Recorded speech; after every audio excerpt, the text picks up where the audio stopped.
DTA Bhagalpur back again. देखते हैं साहब, हिंदी सीटेट की इबादत सजदा सलाम दुआ प्रणाम करते हैं।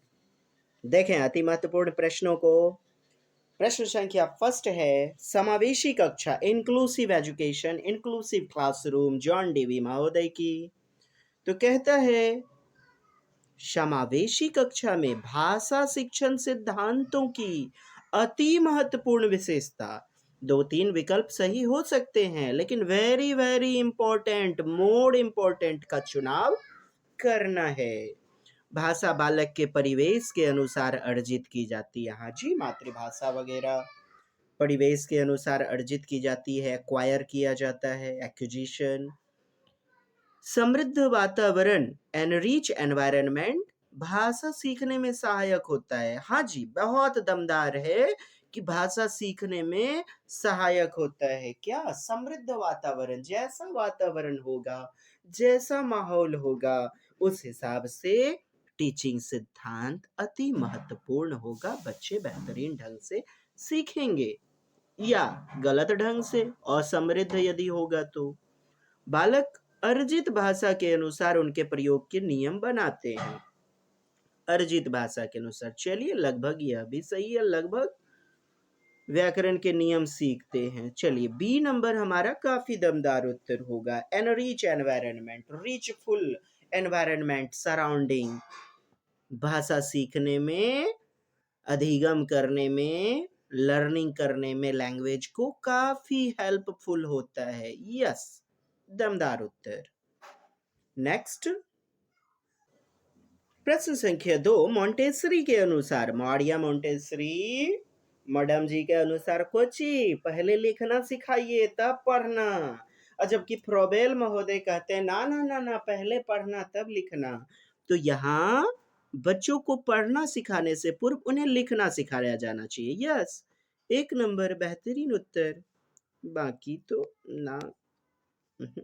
चलिए 1 नंबर। नेक्स्ट प्लेटो के अनुसार, तो प्लेटो साहब के अनुसार विचार और भाषा में थोड़ा ही अंतर है। विचार और भाषा में क्या है? थोड़ा ही अंतर है। 1 नंबर हमारा होगा। ये स्टेटमेंट है, कथन है। जो थिंकिंग थाउट होता है और लैंग्वेज होता है उसमें थोड़ा ही अंतर है। 1 is the right answer. Next प्रश्न संख्या 4, मातृभाषा मदर टंग के संबंध में कौन सा कथन सही है? देखिए साहब, मदर टंग यह बालक के द्वारा, माँ के द्वारा बोली जाने वाली भाषा है। मम्मा के द्वारा, चलिए मम्मा तो बोलती हैं, बट सोच के देखो यार, दूसरा विकल्प तो इससे भी ज्यादा दमदार है। बालक के क्षेत्र में, उसके क्षेत्र के अंतर्गत परिवार, मम्मा पापा, रिश्तेदार नातेदार सब आ गए ना। तो बी नंबर बेहतरीन उत्तर होगा। मम्मा जी का यदि देहांत हो गया होगा तब। तो 1 नंबर विकल्प नहीं चुनेंगे, B number right answer. Hindi के विषय में क्या सही है? देखिए साहब, हिंदी भारत की राष्ट्रभाषा नहीं, राष्ट्रभाषा नहीं है, नेशनल लैंग्वेज नहीं साहब। आपने कहते सुना होगा कई लोगों को, लेकिन भारतीय संविधान में यह ऑफिशियल लैंग्वेज, राजभाषा है। आर्टिकल 343 343 के अंतर्गत, अनुच्छेद 343 भारतीय संविधान में वर्णित क्या है? राजभाषा। संपूर्ण भारत की मातृभाषा नहीं। तो बी नंबर हमारा उत्तर हो जाएगा।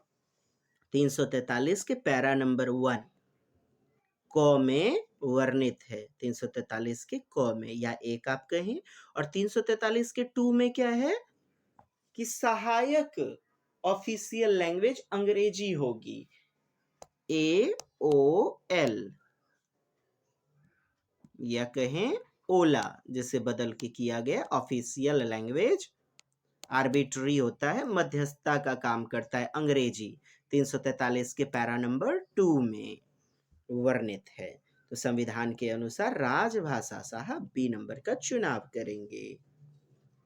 त्रिभाषा सूत्र, ट्राई लिंगुअल फॉर्मूला जो है, त्रिभाषा सूत्र किसके द्वारा? तो दौलत सिंह कोठारी, कोठारी कमीशन, कोठारी आयोग।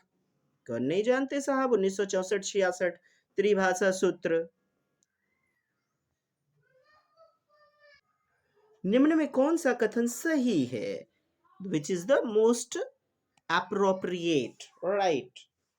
तो भाषा अर्जन, एक्विजिशन, अर्जन एक सहज प्रक्रिया है। हाँ जी, सहज होता है, समृद्ध भाषिक परिवेश से होता है, बच्चे के परिवेश से, मदर टंग से जोड़कर होता है, प्रयास रहित होता है, बिना प्रयास के।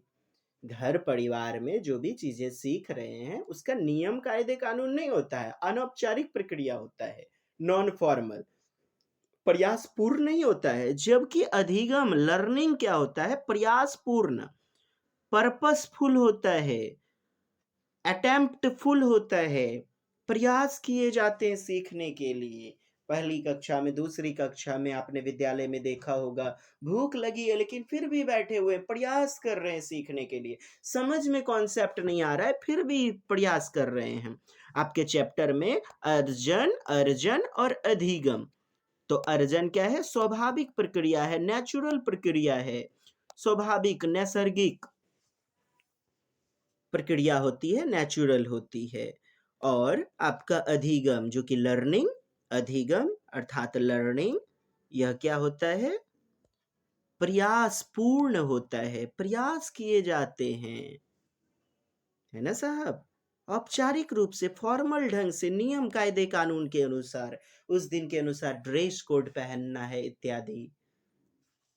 तो प्रयासपूर्ण। अच्छा साहब, जानते हैं जैसे रास्ते से जा रहे थे, दूगो बेचारी सग तोरनी झटका वाले भी मारपीट उठा बजरवल करने लगी, तो तरह तरह की गंदी गालियां सीख लिया। सहज रूप से अर्जन, नो प्रयास, नो अटेम्प्ट, और अधिगम प्रयास। माथा में भेजा में, कपारों में नहीं हो, कॉन्सेप्ट घुस रहा है जबरदस्ती, प्रैक्टिस पे प्रैक्टिस, अभ्यास पे अभ्यास कैले जा रहे हैं, मार एकदम तोर उफान कैले जा रहे हैं, सीख लेली। बात बुझ गई नी? तो बुझ गई नी तो ए और बी और दोनों सही, सी इज द राइट आंसर। तो कैसन लगा हो देवता पितर लोग? बढ़िया? और नहीं बढ़िया तो कमेंट्स मार दीजिएगा, और बढ़िया तो तनी दूसरों भाई जी बहन जी का मदद कीजिए, ग्रुप सब में भेज दीजिए, शेयर कीजिए। ठीक दोस्त? अल्लाह की बटन तनी चौंप दीजिएगा, लरठी होकर टेटवा दबा दीजिएगा। तब दोस्त प्लीज लाइक शेयर सब्सक्राइब बोल देता हूँ हाथ जोड़ के निवेदन करते हुए, बाकी प्लीज हेल्प।